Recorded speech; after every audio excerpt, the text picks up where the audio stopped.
Inggih, bismillahirrahmanirrahim. Assalamualaikum warahmatullahi wabarakatuh. Sih kawilujengan rahmat saha berkah saking Gusti Allah ingkang Maha Agung. Mugi tansah tumedhak lan kasarira dumateng kita sedaya. Para siswa sedaya, ing dinten menika kula badhe ngrembak babagan serat Wedatama ingkang magepokan kaliyan kurikulum utawi pembelajaran utawi pasinaon ingkang wiwitan samenika inggih menika KD ingkang angka setunggal. KD ingkang setunggal inggih menika serat Wedatama dening Guntur Yuli Triasmara. Dos pundi wujudipun serat Wedatama menawi para siswa dereng mangerteni serat Wedatama nggih salah sawijining wujudipun nggih kados menika.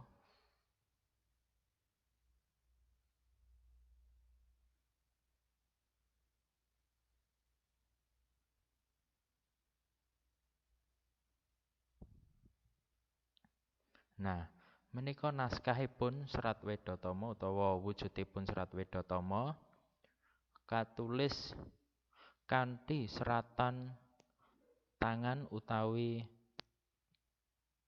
seratan asli menika.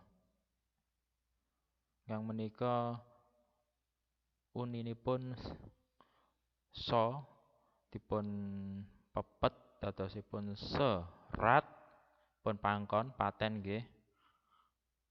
Menika taling Wedatama.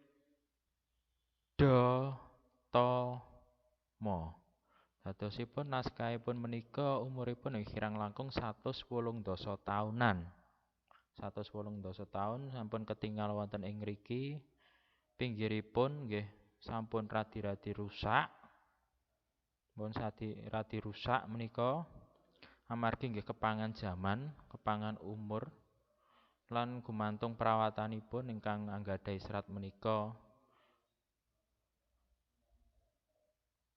Salajengipun menika kagunganipun Pak Guntur ananging naskah fotokopian. Naskah fotokopian nggih sami Wedatama. Menika aksaranipun sanes aksara tulisan ananging sampun cetak. Sampun aksara cetak.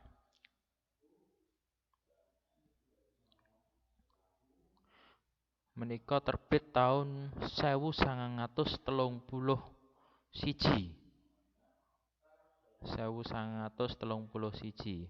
Dadosipun menika penting sanget kagem siswa mangerteni dos pundi to serat Wedatama menika.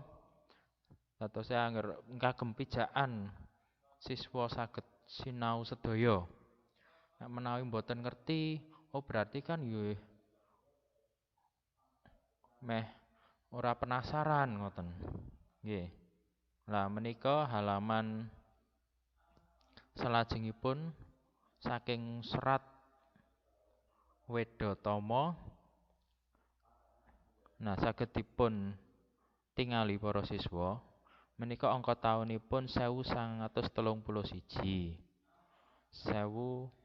1931 ananging naskahipun menika seratan cetak sanes seratan tangan.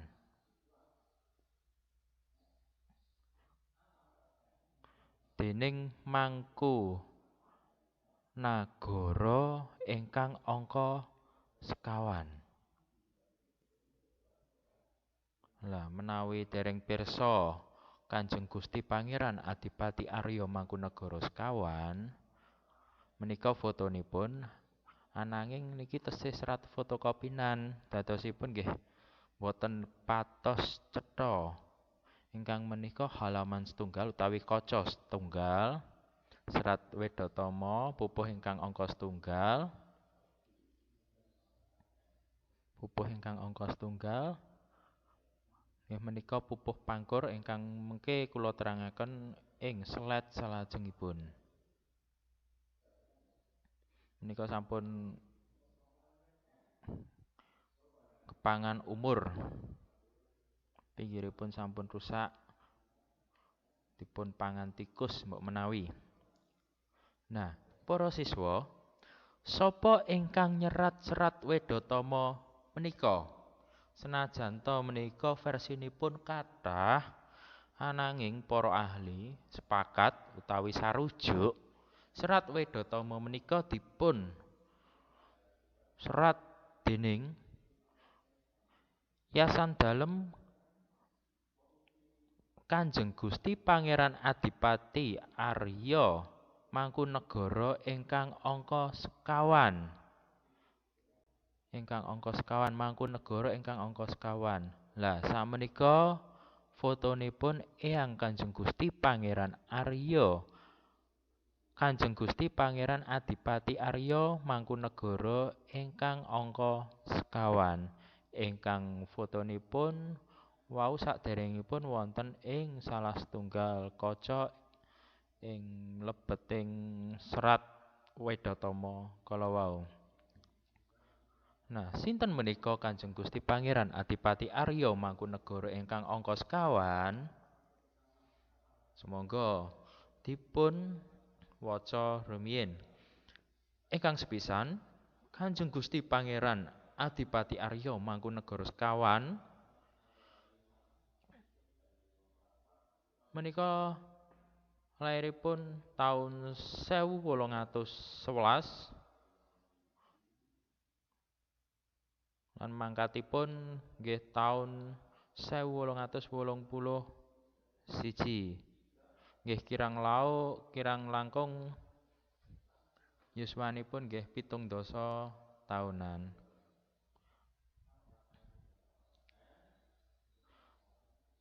Lair Surya kaping 3 Maret 1811 Masehi utawi Senin Paing 8 Sapar 1738 taun Jawa Jumakir. Lah Mangkunagara sekawan anggadhahi asma alit inggih menika Raden Masudira. Putra saking Kanjeng Pangeran Harya Adiwijaya setunggal sekalian Raden Ayu Sekeli. Masa jabatanipun inggih menika antawis taun 1853 ngantos dumugi puputipun yuswa 1881 Masehi. Ingkang menika ranahipun ranah sejarah. Sejarah sinten?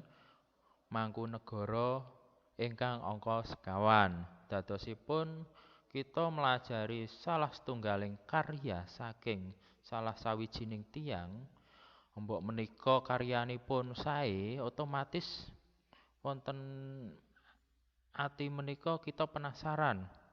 Loh, iki karyane sapa ya? Dadi goleki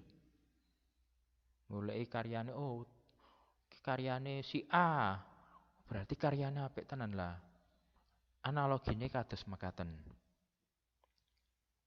Jasa ing pamaréntahan Kanjeng Gusti Pangeran Adipati Arya Mangkunagara samenika anggadhahi jasa ndherekaken pabrik gula Colomadu lan Tasik Madu. Ingkang angka kalih pamrakarsa adeke stasiun Solo Balapan lan kanalisasi kutha. Lah sakmenika namung sebagian jasa ing pamaréntahan nggih menawi dipun andharaken kathah sanget jasanipun. Lah menika namung sebagian Pak Guntur Pendet saking sumber-sumber ingkang sampun kula saring. Nah, karyanipun kasusastran Kanjeng Gusti Pangeran Adipati Arya Mangkunagara ingkang angka sekawan kirang langkung karyanipun 3 gangsal buku utawi serat. Lah Serat-serat menika wonten wujudipun serat piwulang utawi sastra ajaran, serat-serat iber utawi undangan, serat-serat panembromo utawi tembang-tembang nyambut tamu, sekawan serat-serat rerepen lan manuhara utawi pepatah teka-teki ungkapan katresnan lan sapiturutipun. Lah menika wujudipun antarane Wedhatama ingkang samenika kita pelajari, Tripama, Wirawiyata, Manuhara, Nayakawara, Yogatama, Parimenita, Pralambang, Lara Kenya, Langen Swara, Sriyatna, Candrarini, Paliatma, Salokatama, lan Darmawasita. Salajengipun, nah menika penting kagem adik-adik kelas sedasa ingkang nembe nyinaoni Serat Wedhatama. Dadosipun tegesipun Serat Wedhatama menika miturut etimologis nggih menika Serat Wedhatama saking tembung weda ingkang tegesipun ajaran lan kagandheng tembung utama ingkang tegesipun kautaman utawi kabecikan. Lah menawi miturut istilah Serat Wedhatama yaiku serat sing isine ajaran-ajaran utawa piwulang-piwulang kautaman utawa kabecikan. Menika penting sanget kagem kelas sedasa ingkang nembe nyinaoni Serat Wedhatama. Mengke kathah pitakonan saking siswa sedaya menika, Pak, menika tegesipun Wedhatama napa to, Pak? Dos pundi to, Pak? Lah samenika Bapak jlentrehaken. Nah, jenis Serat Wedhatama miturut jenis Serat Wedhatama kalebu ing setunggal karya sastra Jawa anyar ingkang nduweni sifat nggih menika sifat piwulang, metremipun menawi maos nganggo cara maca tembang macapat.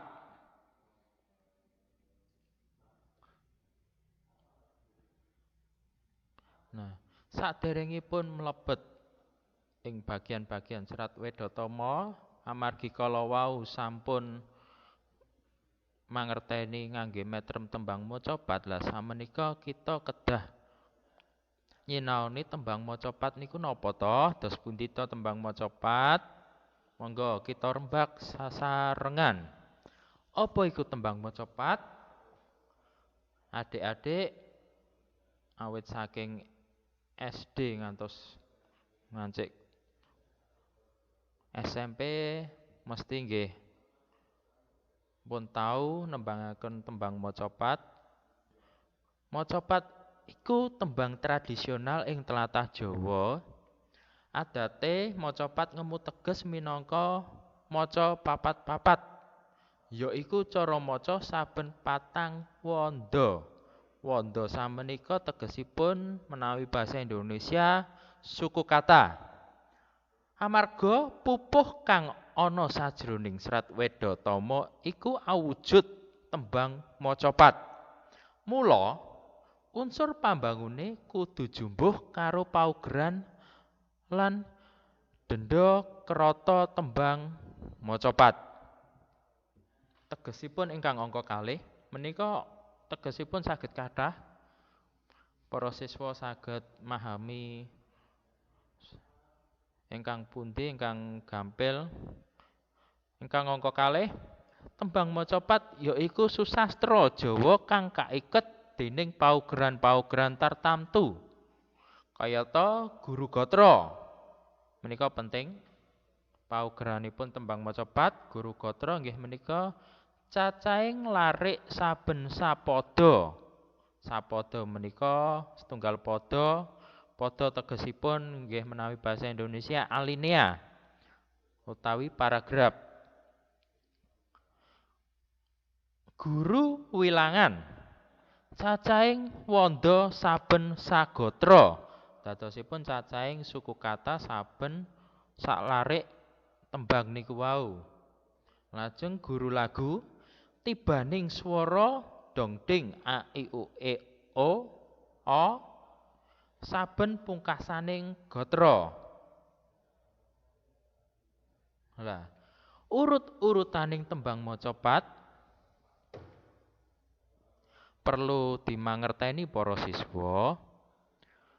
Filosofise tembang macapat menika kanthi urut nggambarake wong urip awit saka ing jero kandhutan nganti tumekaning pati. Urut-urutaning ya iku dipun gambaraken kanthi setunggal tembang Mas Kumambang. Tegesipun kumambang nggambarake bayi manungsa nalika isih ana jero kandhutan ibune sing durung kawruhan lanang utawa wadon. Paugerane sekawan gatra kawiwitan saka 12i, 6a, 8i, 8a. Watakipun nggih menika nelangsa ronta-ronta lan susah. Mathuke kanggo medharake rasa kang ngeres, greges, nelangsa keronta-ronta. Angka kalih mijil. Mijil tegesipun brojol, lair nggambarake laire si jabang bayi. Mijil ateges wis lair lan wis cetha priya utawa wanita. Guna mulang wong kang lagi prihatin. Paugerane 6 gatra kawiwitan saka sedasa i, 6o, sedasa e, sedasa i, 6i lan 6a. Watakipun nggih menika wedharing rasa seneng. Mathuke kanggo crita lan kanggo isi pitutur. Angka 3 kinanthi.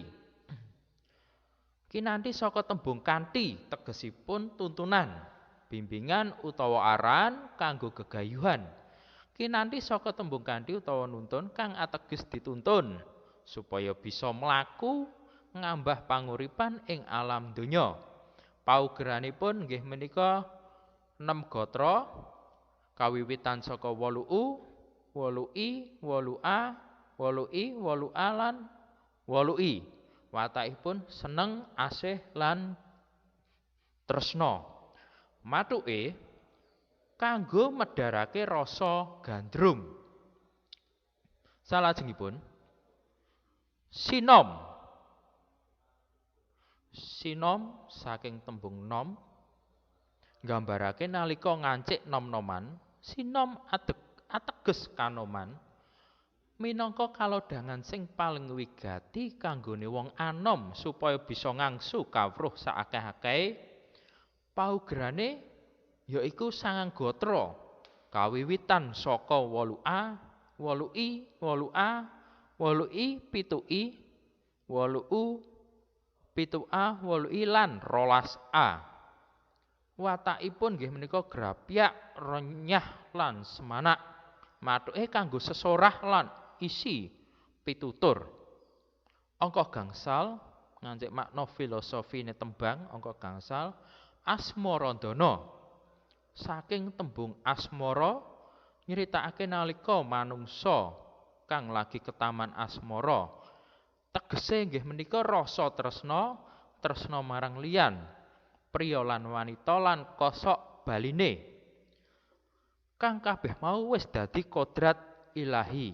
Paugerane asmarandana samenika nduweni paugeran 7 gatra kawiwitan saka 8i, 8a, 8e, 8a, 7a, 8u lan 8a. Watakipun sengsem, sedih lan prihatin. Mathuke tembang samenika kanggo crita kang isine nawung asmara utawi lagi olah asmara. Salajengipun gambuh. Gambuh saka tembung jubuh utawa sarujuk kang ateges yen wis jumbuh utawi sarujuk banjur digathukake antarane priya lan wanita sing padha nduweni rasa tresna mau ing pangangkah supaya bisa urip bebrayan paugerane saka 5 gotra kawiwitan saka 7U 10U 12I 8U lan 8O watakipun rumaket kulina wanuh lan wani mathuke kanggo pitutur kang rada seneng merga wis kaduga 7 dandang gula menika manis nggambarake memanise urip nalika bebrayan utawa nggambarake uripe wong kang lagi seneng-senenge apa kang digayuh bisa kasembadan kelakon duwe sisihan utawi bojo duwe anak urip cukup kanggo keluarga paugerane sedasa gotra kawiwitan saka 10I 10A 8E 7U 9I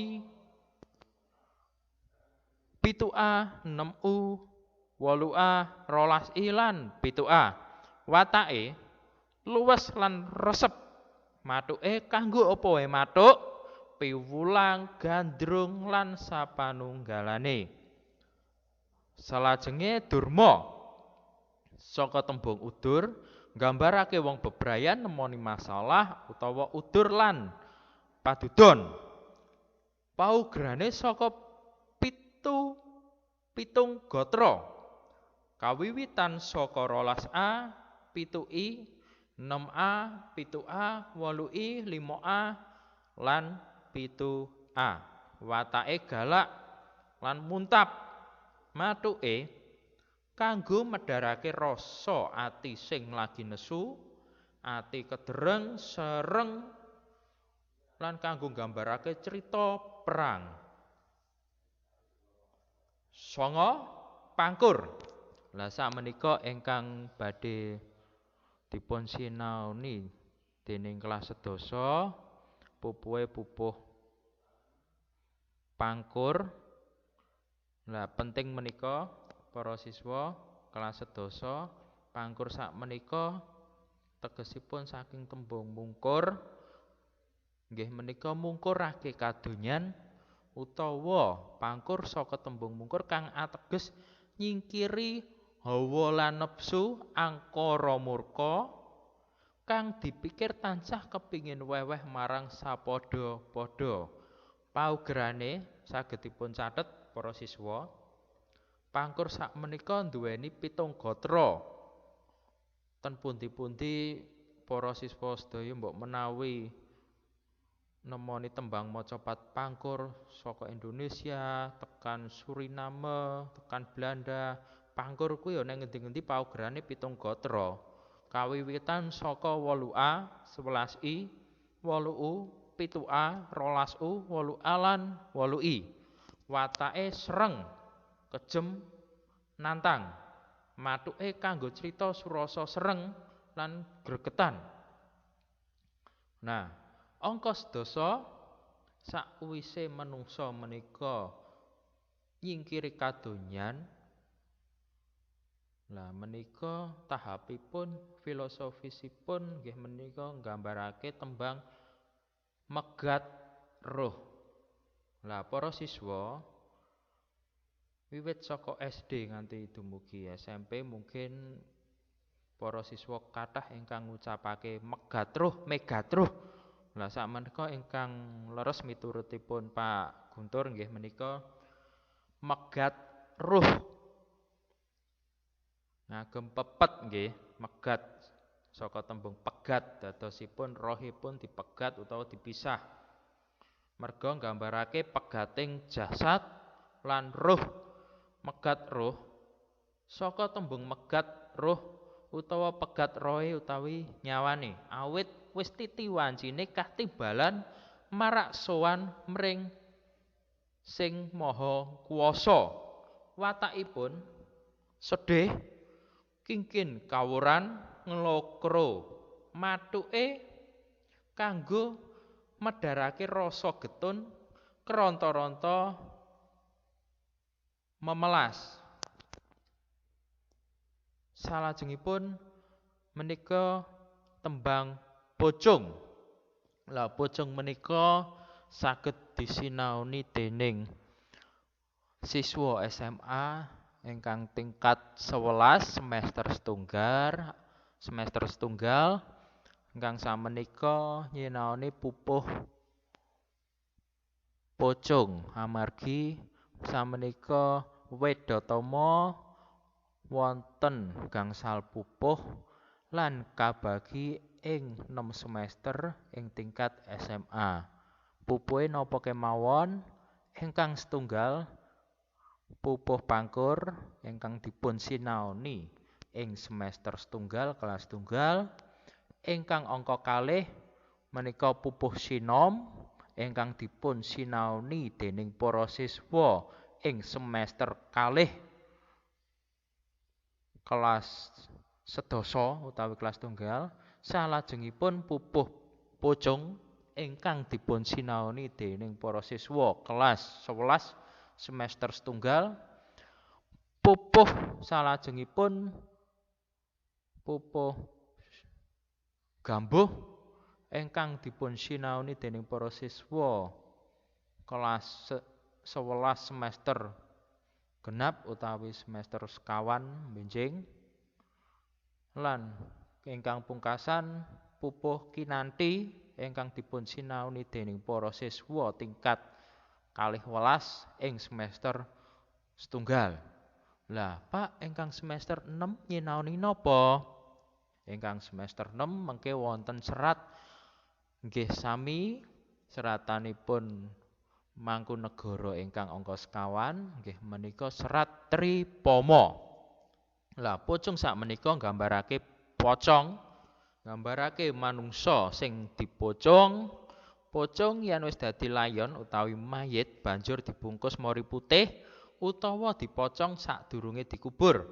Paugerane sekawan gatra, kawiwitan saka 12U, 6A, 8I lan 12A. Watake kendho tanpa greget, saut, mathuke kanggo crita kang sajak sak penake utawa sembrono. Nah, para siswa menika penting kanggo nyinaoni serat Wedatama. Mula kita kedah mangerteni apa iku bagian-bagiane. Bagian-bagiane kaperang tegese dadi serat. Pupuh, pada, guru gatra, guru wilangan lan guru lagu. Nah menika kathah siswa ingkang dereng ngerteni.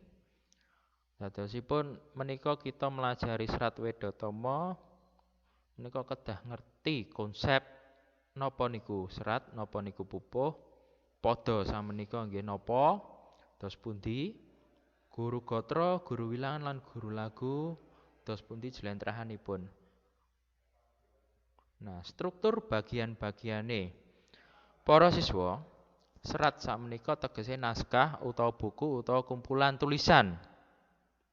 Dadosipun serat Wedatama tegesipun buku utawa kumpulan tulisan sing duwe ning jerone ing salebeting serat sakmenika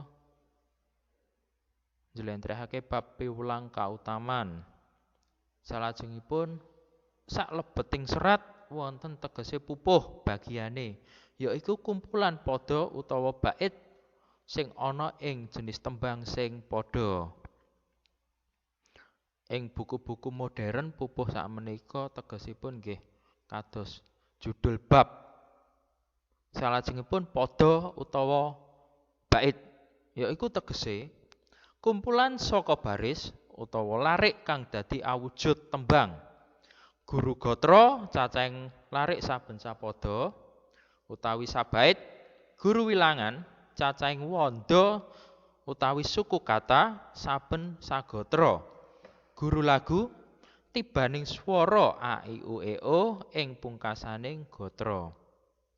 Lah ingkang menika riilipun utawi penere pupuh pangkur ing conto menika Bapak pendhetaking saking telaahipun buku utawi Serat Wedhatama kang menika tegesipun pupuh ing ngriki. Kang menika uninipun Wedhatama. Salajengipun ing ngriki wonten tembung unine pangkur. Nggih menika pupuhipun pangkur. Lajeng unine ingkang sakmenika ingkang wiwitan dipun arani pada setunggal tembang pangkur. Menika penanda wiwitanipun tembang. Utawi jenengipun Purwapada. Purwapada. Tembang pangkur nganggo ngopo kok menika Pak? Menika pupuh pangkuran nanging wau balik melih. Metreme menika ngangge metrem tembang macapat. Metrem tembang macapat. Dadosipun gelem ora gelem isa ora isa kabeh paugerane ing jero tembang ing jero Serat Wedhatama kuwi macane nganggo paugeran tembang macapat. Ingkang sakmenika padha setunggal tembang pangkur nggih menika macane nganggo tembang pangkur.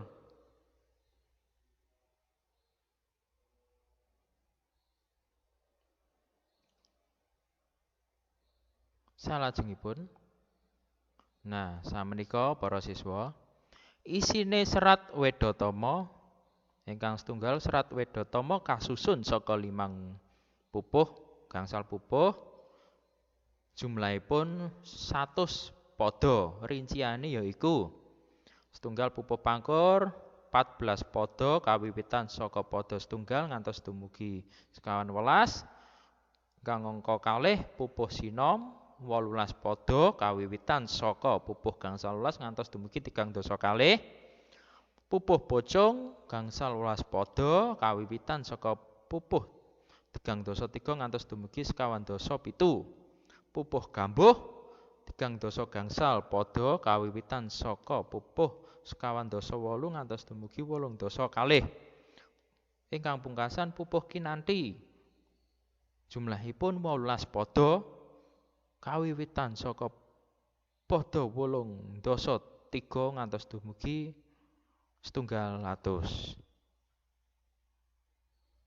Para siswa menika ingkang kathah dados pitakonan dening siswa-siswa sedaya, ngopo kok Pak perlu nyinaoni Serat Wedhatama? Dos pundi Bapak kok menika kedah nyinaoni Serat Wedhatama? Kok mboten serat sanesipun? Lah menika wangsulanipun amargi ing Serat Wedhatama ngandhut piwulang-piwulang luhur kayata setunggal falsafah urip menika penting kagem sangu para siswa sedaya, sangu batin lan sangu moral kagem para siswa sedaya. Lan angka kalih agama lan kapitadosan. Lah para siswa, piwulang-piwulang kasebut kalebet bab ingkang wigatos sanget disinaoni. Amarga ing jaman samenika kathah kaneman ingkang boten mangertos ngenani falsafah urip piwulang-piwulang ing agama. Subasitane para kaneman sakmenika kirang unggah-ungguhing basa, unggah-ungguh marang tiyang ingkang langkung sepuh menika kula kira kirang. Amargi Pak Guntur kathah nemoni kathah ngamati ing pundi mawon samenika para siswa kaneman menika nek menawi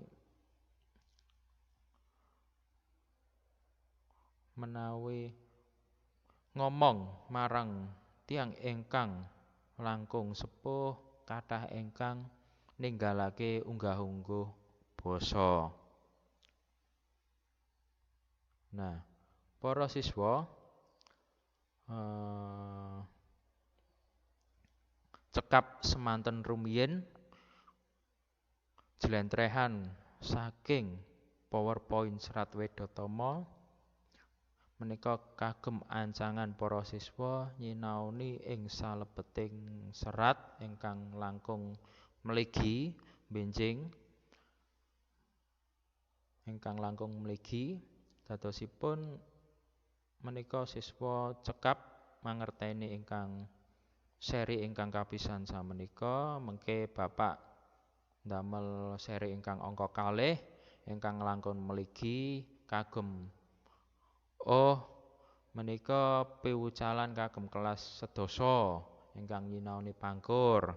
Salajengipun ingkang seri kalih menika Pak Guntur pilah-pilahaken menika kagem kelas 11 ingkang badhe nyinaoni sinom. Lah saged dipun tunggu. Nggih, mekaten rumiyin para siswa menawi wonten lepatipun menika saking Bapak piyambak. Matur nuwun. Assalamualaikum warahmatullahi wabarakatuh. Rahayu, rahayu, rahayu.